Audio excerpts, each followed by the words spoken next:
UGC विवाद के बीच तमिलनाडु में बड़ा सियासी बदलाव। ब्राह्मणों से दूरी बनाकर क्यों चल रही पार्टियां, क्या बदला चुनावी गणित?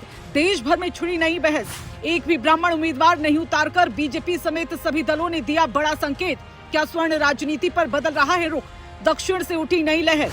विजय और एनटीके ने दिया ब्राह्मणों को मौका, लेकिन देश की सबसे बड़ी पार्टी बीजेपी ने बनाई दूरी। क्या ये रणनीति है या मजबूरी? यूजीसी के बीच नया समीकरण तैयार।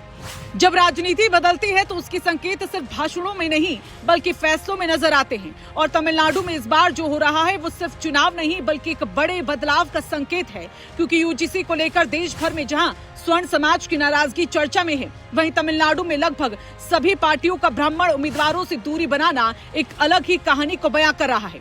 सवाल ये उठ रहा है कि क्या ये सिर्फ चुनावी रणनीति है या फिर सियासत का नया ट्रेंड बन रहा है। दरअसल तमिलनाडु की राजनीति लंबे समय से द्रविड़ विचारधारा के इर्द गिर्द घूमती रही है, जहां गैर ब्राह्मण पहचान को प्राथमिकता दी गई। यही वजह है कि इस बार के विधानसभा चुनाव में मुख्यधारा की किसी भी बड़ी पार्टी ने ब्राह्मण उम्मीदवार को टिकट नहीं दिया, चाहे वो सत्तारूढ़ गठबंधन हो या विपक्ष। यहाँ तक कि उत्तर भारत में स्वर्ण राजनीति से जुड़ी मानी जाने वाली बीजेपी ने भी इस बार कोई ब्राह्मण चेहरा मैदान में नहीं उतारा, जो अपने आप में एक बड़ा संकेत माना जा रहा है। अब अगर इसे यूजीसी विवाद से जोड़कर देखें तो तस्वीर और साफ होती है, क्योंकि जहां एक तरफ देश के कई हिस्सों में यूजीसी नियमों को लेकर स्वर्ण समाज में असंतोष देखा जा रहा है, वहीं तमिलनाडु में पार्टियां इस मुद्दे से दूरी बनाते हुए पूरी तरह स्थानीय सामाजिक समीकरणों पर फोकस कर रही है। यानी यहाँ राष्ट्रीय मुद्दों से ज्यादा प्रभाव क्षेत्रीय राजनीति का है। और यही वजह है कि ब्राह्मण जैसे छोटे लेकिन प्रभावशाली वर्ग को भी टिकट देने से परहेज किया जा रहा है।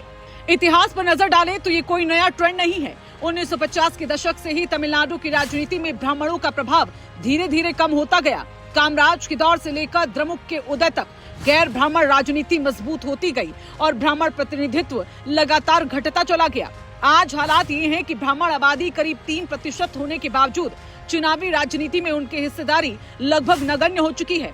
इस बार दिलचस्प बात यह है कि जहां एक तरफ बड़ी पार्टियों ने दूरी बनाई, वहीं अभिनेता विजय की पार्टी और एनटीके ने कुछ ब्राह्मण उम्मीदवारों को टिकट देकर अलग राह को अपनाया है। यानी एक तरफ मुख्यधारा की राजनीति में दूरी तो दूसरी तरफ कुछ नए खिलाड़ी इस खाली जगह को भरने की कोशिश कर रहे हैं। लेकिन सवाल ये है कि क्या ये प्रयोग सफल होगा या फिर पारंपरिक समीकरण ही हावी रहेंगे। राजनीतिक जानकार मानते हैं कि तमिलनाडु में चुनाव जातिगत संतुलन के आधार पर लड़े जाते हैं, जहां गौड़र, थेवर, मुदलियार जैसे समुदायों का प्रभाव ज्यादा है। ऐसे में पार्टियां उन्हीं वर्गों को प्राथमिकता देती हैं जो सीट जीतने में निर्णायक भूमिका निभा सके। यही वजह है कि ब्राह्मणों को टिकट न देने का फैसला रणनीतिक माना जा रहा है, क्योंकि यहाँ चुनाव जीतने का गणित अलग तरीके से काम करता है। फिलहाल यूजीसी विवाद के बीच तमिलनाडु का ये चुनाव एक अलग ही दिशा दिखा रहा है, जहां राष्ट्रीय स्तर पर स्वर्ण मुद्दे चर्चा में हैं, लेकिन राज्य स्तर पर राजनीति पूरी तरह अलग ट्रैक पर चल रही है। ब्राह्मणों से दूरी सिर्फ एक फैसला नहीं बल्कि एक संदेश है कि यहाँ की राजनीति अभी भी अपने पारंपरिक ढांचे में ही काम कर रही है। अब देखना ये होगा कि इस रणनीति का चुनावी नतीजों पर क्या असर पड़ता है और क्या आने वाले वक्त में ब्राह्मण राजनीति को फिर से जगह मिलती है या फिर ये दूरी और बढ़ती जाती है।